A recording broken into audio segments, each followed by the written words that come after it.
First question, is capoeira music played in 2 or in 4 beats? The lyrics go in 4 beats. The toques of berimbau, if they are a little bit more complex, they are in 4 beats. And even the simple ones, like even São Bento Grande de Angola de Regional, you hardly play only in 2. You're gonna play don, ding, don, don, don, don, ding, don, don, ding, don, ding, don, ding, don, ding, don, don. It always gonna make the phrases in 4. So that's the reason why we choose a 4-bar system and not a 2-bar system. So it's not just a theory thing. It's a matter of watching the manifestation beyond what is written. This is a book where you see it 2/4. It's from Luiz Almeida da Anunciação. It's a manual do percussão, and this one is about the berimbau. But I think the approach is more who studies musical methods instead of who really applies it into capoeira. What you're saying is completely right. Most musicians, when they wrote the musical sheets for capoeira, they didn't write it for the capoeira roda. They just took the elements, so jing dong dong, and wrote it down the way they heard it, but they didn't live in the culture. We need to be very careful, especially people who read music here. You need to be extremely careful about what you read in the internet. Let's go to the second question. In some old recordings, Mesh sing out of time. Is it on purpose or by accident? Maybe it's what they're feeling, and probably they're trying to tell the guys at the band, at the bateria, you know, you need to follow the way I'm singing my melody. Let's have a look at Mesh Caissara.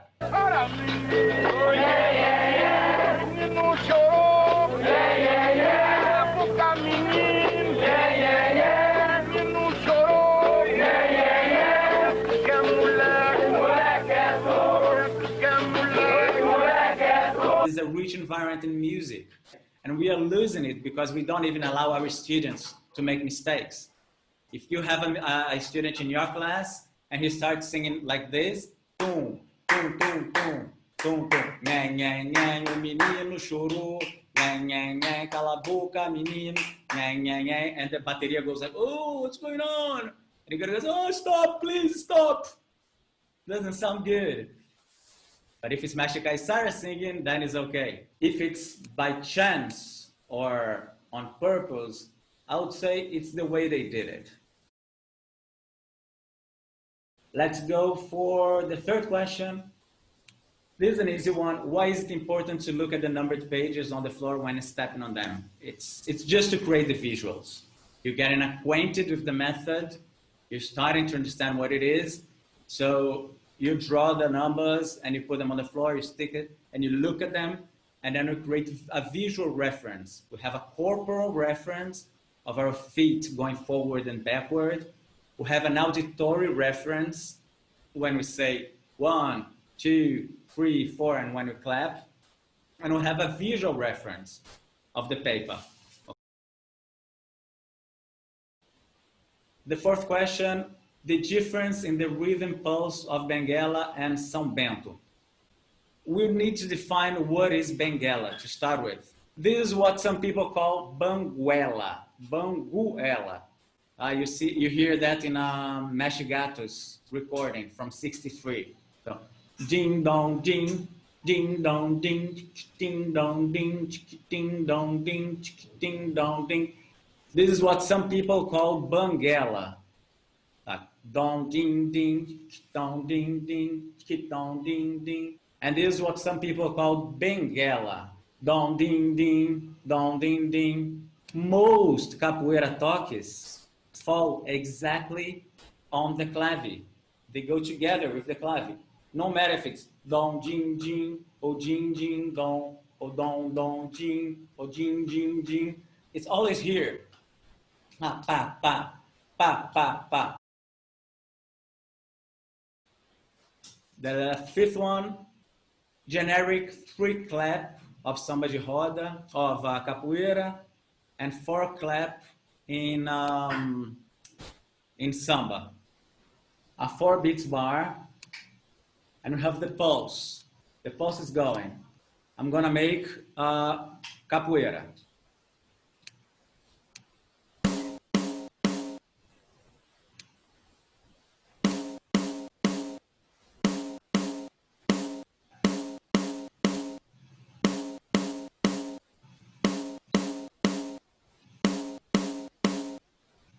That's capoeira. Okay, now I'm gonna take this cell here and move it to the side. So it's gonna go away from here and just move it to the side. Same thing with the 4. Taking it away, put it to the side. Samba de roda.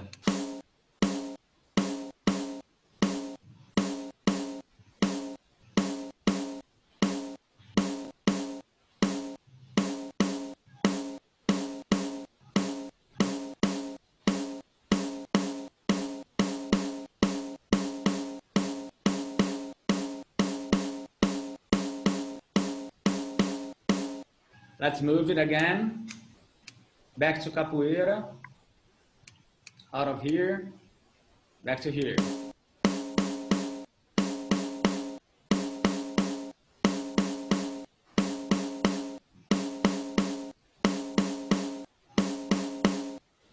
Back to samba de roda.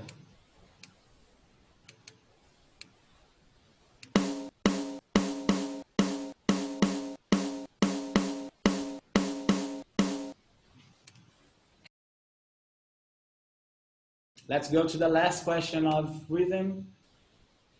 I have heard that capoeira rhythms counted with 3 claps or hits of the berimbau, and also as 1, 2, 3, and a 3, 4, 1. When I say 1 in music, it's an absolute term within a culture.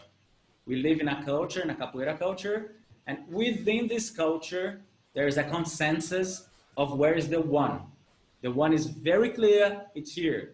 Tom, tom, tom, tom, tom, ting, tom, tom, tom, tom, tom, tom, ting, tom, tum, ka, ka, kum, ka, tum, ka, kum, ka, tum, ka. The 1 is there, and there is no question about it. So, oh, oh, oh, oh, oh, oh, 1, 2, 3, 4, oh, oh. It's a tacit consensus of where the 1 is. So by naming any other place, the 1 doesn't make it the 1. I'm gonna show a sheet here. So a palma de bimba. If I just use now this, look, it wasn't here before. 1, a palma de bimba. 1, 2, 3, a palma de bimba. 1, 2, 3, a palma de bimba. It makes no sense, musically speaking. And if it would be 3, 4, 1, it would be 1, 2, 3, 4, 1. A palma de bimba, 1, 2, 3. A palma de bimba, 1, 2, 3. A palma de bimba, 1, 2, 3. A palma de bimba, 1, 2, 3. It also doesn't make any sense. But the right way to count it is like that. That's the way to write a palma de bimba. The 1 is a pause, then you have it together. Pa, pa, pa. Pause. Pa, pa, pa. A palma de bimba é 1, 2, 3. So, in actual fact, the palma de bimba is 2 and 3, and 4 and 1. If we were to sing it right, if people want to call it the beat, it should be a palma de bimba, 2 e 3. A palma de bimba, 2 e 3. Ou a palma de bimba, 4 e 1. A palma de bimba, 4 e 1. A palma de bimba, 4 e 1. Yeah, just when teaching the palma de bimba and counting 1, 2, 3, I always assumed that the 1 meant the first beat in the measure, and I'm just so confused because I see other people teaching it as 3, 4, 1 or other ways, and I just wasn't really sure. And every time I see it written down musically, I always see it what a music start on that 1. It doesn't match. It never seems to match. And for now, I'm gonna leave you with Rafael. He's our special guest for the next session, for next Saturday, and he's just gonna sing for us. Que ainda depois de morto, meu bem, me chamam cordão de ouro, como é que eu chamo? Cordão de ouro, como é meu nome? É besouro, como é que eu chamo? É besouro, meu nome, cordão de ouro. Beleza? Obrigado, Mestre Rafael. Thank you so much, everybody, for coming. So let's go for the questions that weren't answered during the Zoom session. Many people asked about how to harmonize three berimbauls, and we're gonna see that further in the course. And in the recording I made in the video, just the recording that I got you to hear too, we were playing unison. Me and Aline were singing in the same tune, and we were playing the berimbauls in the same tune. And then in the second one, when it's dissonant, I changed to what we call a triton. It's an interval between sounds, between frequencies that sound very weird, but the frequencies don't match. To our ears, they don't match. So it sounds like, oh. And then there was a question about using unusual scales, unusual forms of tuning our voices, our melodies. So let's see this video, a little bit of it. There is this unusual way of singing.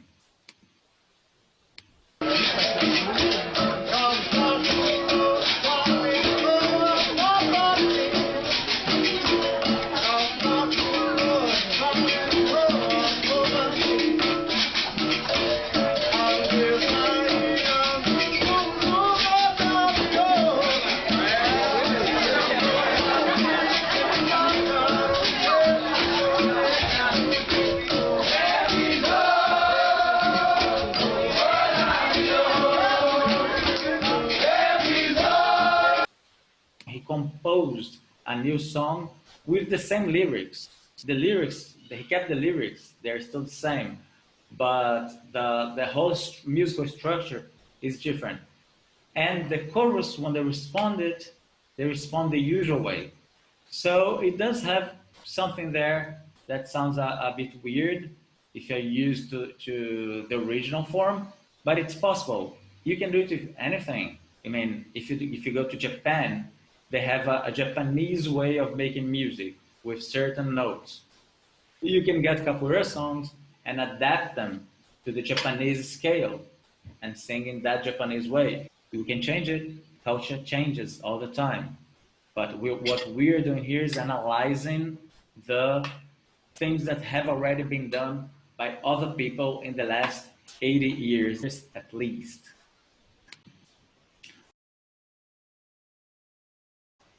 There was a question about the rhythmic line, if you can clap different clappings, like for example, what I did in Paranauê. I did Paranauê, Paranauê, Paraná, Paranauê, Paranauê, Paraná.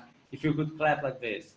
Again, it's a matter of culture. We can do it. But there's nothing that forbids us, that prevents us from doing it.